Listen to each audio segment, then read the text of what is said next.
नमस्कार। आज मैं आपको राजा मरुत की कठिन परीक्षा और सूर्यदेव की कृपा की कहानी सुनाऊंगा। राजा मरुत और सूर्यदेव का यह प्रसंग मार्कंडे पुराण के अंतर्गत आता है।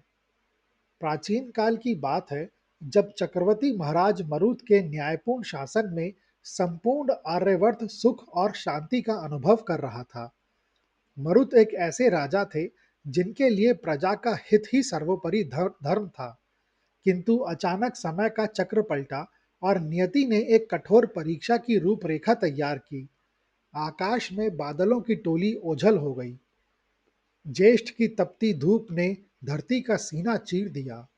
एक वर्ष बीत गया, फिर दूसरा, और देखते ही देखते लगातार कई वर्षों तक वर्षा की एक बूंद भी नहीं गिरी। नदियों का वेग शांत हो गया। हरे भरे वन सूखकर ठूंठ हो गए और पशु पक्षी जल की एक एक बूंद के लिए तड़प तड़प कर प्राण त्यागने लगे।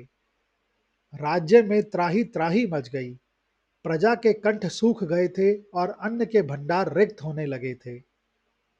राजा मरुत जब अपने महल के झरोखे से बाहर देखते तो उन्हें केवल धूल के गुबार और अपनी भूख से बिलखती संतान जैसी प्रजा दिखाई देती। मंत्रियों ने परामर्श दिया कि यज्ञ किए जाएं, दान किया जाए, किंतु प्रकृति की निष्ठुरता कम होने का नाम नहीं ले रही थी। मरुत का हृदय छलनी हो गया। उन्होंने सोचा, जिस राजा के रहते उसकी प्रजा अन्न जल के इस अभाव में दम तोड़ दे, उस राजा के सिंहासन पर बैठने का क्या अर्थ। एक अर्धरात्रि को, जब सारा राज्य अपनी विवशता में सो रहा था, मरुत ने अपना मुकुट और राजकीय आभूषण उतारकर सिंहासन पर रख दिए। उन्होंने साधारण वल्कल वस्त्र धारण किए और हाथ में केवल एक कमंडल लेकर राजमहल से निकल पड़े। उनके मन में एक ही संकल्प था, सृष्टि के आधार साक्षात नारायण स्वरूप सूर्यदेव को प्रसन्न करना। वे जानते थे कि यदि सूर्यदेव की कृपा हो जाए तो मरुभूमि भी पुनः शस्य श्यामला हो सकती है। राजा मरुत हिमालय की एक दुर्गम कंदरा में पहुंचे, जहां सूर्य की किरणें सबसे पहले धरती का स्पर्श करती थी। वहां उन्होंने एक पैर पर खड़े होकर घोर तपस्या प्रारंभ की। उनका शरीर धीरे धीरे सूखकर काष्ठवत होने लगा। आंखों की ज्योति केवल सूर्य के ध्यान में केंद्रित हो गई। उन्होंने अन्न का त्याग किया और अंततः जल पीना भी छोड़ दिया।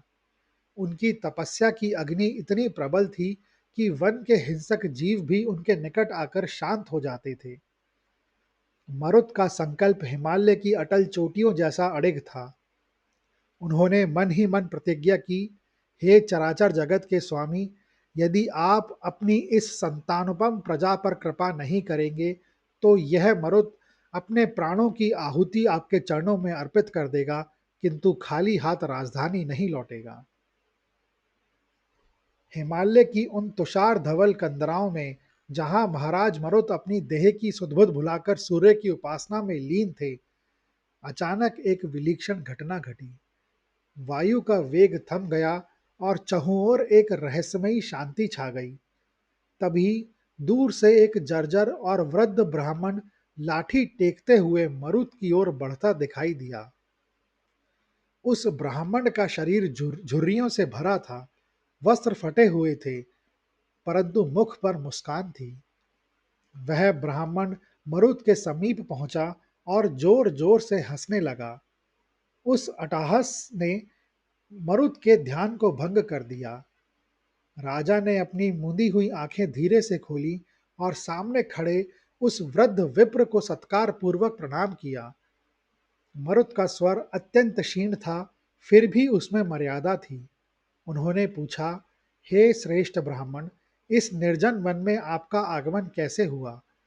क्या मैं आपकी कोई सेवा कर सकता हूँ? ब्राह्मण ने उपहासपूर्ण स्वर में कहा, राजन, मैं तो तुम्हारी मूर्खता पर हंस रहा हूँ।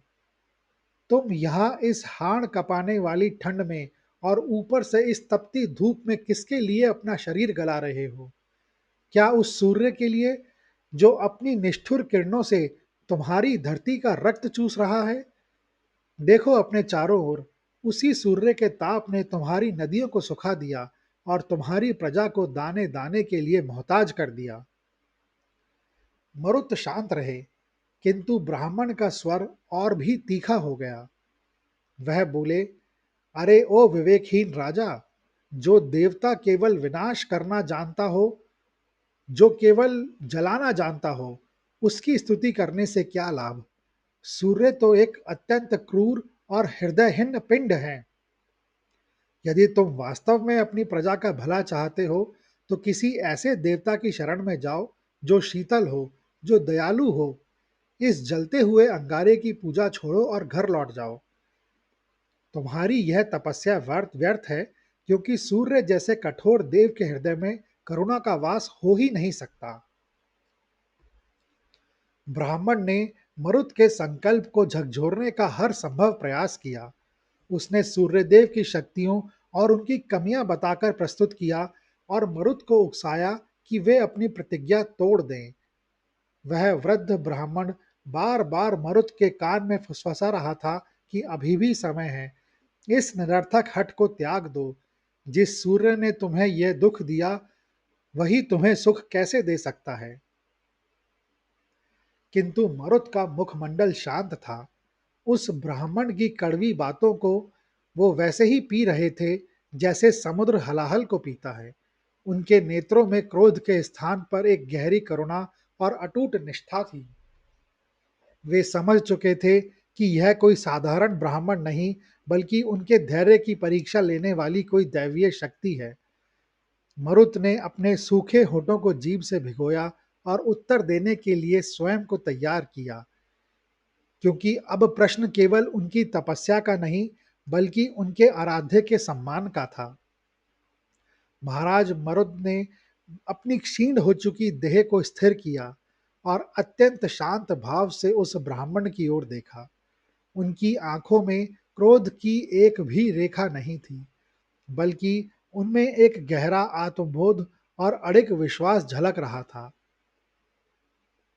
वह बोले, हे विप्रवर, आपकी वाणी में विद्वत्ता तो है, किंतु आप सत्य के केवल एक ही पक्ष को देख पा रहे हैं।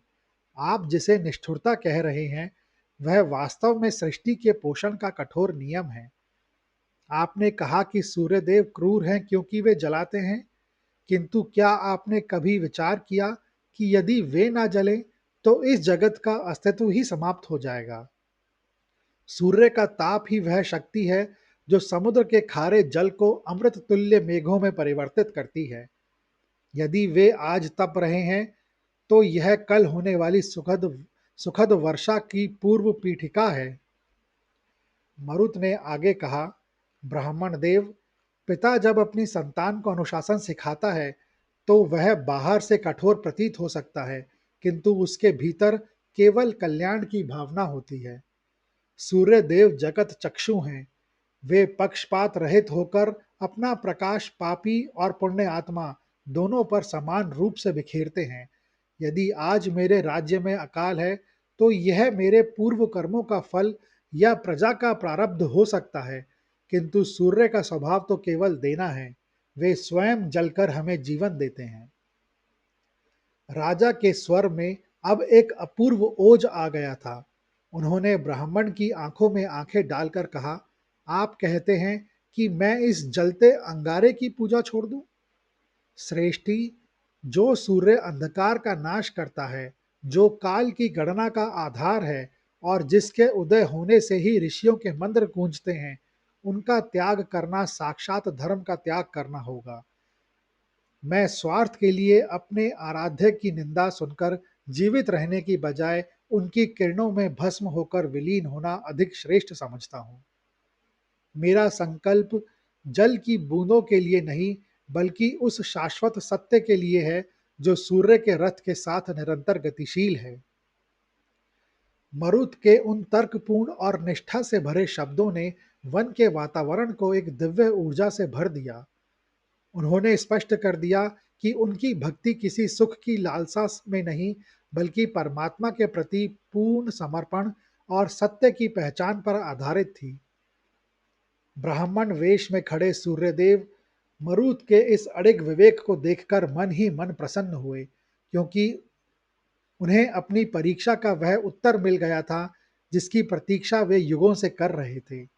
जैसे ही राजा मरुत के मुख से सत्य और निष्ठा के वे गंभीर शब्द निकले, हिमालय की कंदराओं में एक दिव्य और गूंजता हुआ स्वर उत्पन्न हुआ। अचानक वह वृद्ध और जर्जर ब्राह्मण ओझल हो गया और उनके स्थान पर एक ऐसा प्रकाशपुंज प्रकट हुआ जिसकी चमक सूर्य के समान थी। धीरे धीरे उस प्रकाश ने एक अत्यंत तेजस्वी और भव्य रूप धारण कर लिया। महाराज मरुत के सम्मुख साक्षात सूर्य देव अपने स्वर्णमयी रथ पर विराजमान थे। उनके मस्तक पर अलौकिक मुकुट मुकुट था, कानों में कुंडल चमक रहे थे और उनकी देह से निकलने वाली रश्मियां संपूर्ण वन को स्वर्ण की आभा से सरोबार कर रही थीं। मरुत ने अपनी थकी हुई आंखें खोली और उस परम तेज के दर्शन कर वे भाव विभोर हो गए। उन्होंने लड़खड़ाते कदमों से आगे बढ़कर भगवान के चरणों में दंडवत प्रणाम किया। सूर्यदेव ने अत्यंत मधुर और गंभीर वाणी में कहा, उठो हे भरत श्रेष्ठ, तुम्हारी परीक्षा पूर्ण हुई। मैंने ब्राह्मण का रूप धरकर तुम्हें विचलित करने का प्रयास किया, किंतु तुम अपने धर्म और विवेक से तनिक भी नहीं डिगे। जिस राजा के पास अपनी प्रजा के लिए इतना निस्वार्थ संकल्प और अपने आराध्य के प्रति ऐसा अटूट तर्क हो, उसका कल्याण निश्चित है। भगवान सूर्य ने मरुत के मस्तक पर अपना वरदहस्त अर्थात वरदान देने वाला हाथ रखा। उनके स्पर्श मात्र से मरुत की दुर्बल देह पुनः ओजस्वी और शक्तिशाली हो गई। सूर्यदेव ने वरदान देते हुए कहा, राजन, आज से तुम्हारे राज्य में अकाल का अंधकार सदा के लिए समाप्त होगा। मैं तुम्हें संवर्त विद्या प्रदान करता हूँ, जिससे तुम ऋतुओं के चक्र को नियंत्रित कर सकोगे। अब से तुम्हारे राज्य की भूमि केवल अन्न ही नहीं, बल्कि स्वर्ण के समान बहुमूल्य धातुएं भी उत्पन्न करेगी। देखते ही देखते आकाश बादलों से घिर गया और मरुभूमि पर शीतल अमृतमयी वर्षा होने लगी। सूर्यदेव के वरदान से मरुत के राजा की राज्य की मिट्टी स्वर्ण में परिवर्तित होने लगी। कृतज्ञता के अश्रुओं के साथ मरुत ने विदा ली और अपनी राजधानी लौटे, जहां प्रजा अपने राजा की प्रतीक्षा कर रही थी। माना जाता है कि मरुत के शासनकाल में स्वर्ण इतना सुलभ हो गया था कि सामान्य बर्तनों में भी स्वर्ण का उपयोग होता था। सूर्यदेव का वह स्वर्णमयी वरदान न केवल मरुत के यश का कारण बना, बल्कि यह सिद्ध कर गया कि जो कष्टों की तपिश में धैर्य नहीं खोता, परमात्मा उसे स्वयं अपने तेज से अलंकृत करते हैं। यह कहानी सुनने के लिए धन्यवाद। अगर आपको यह कहानी अच्छी लगी हो तो कृपया इस वीडियो को ज़्यादा से ज़्यादा लोगों के साथ शेयर करें, लाइक करें व चैनल को सब्सक्राइब करें। कमेंट्स बॉक्स में लिखें, ओम सूर्यदेवाय नमः।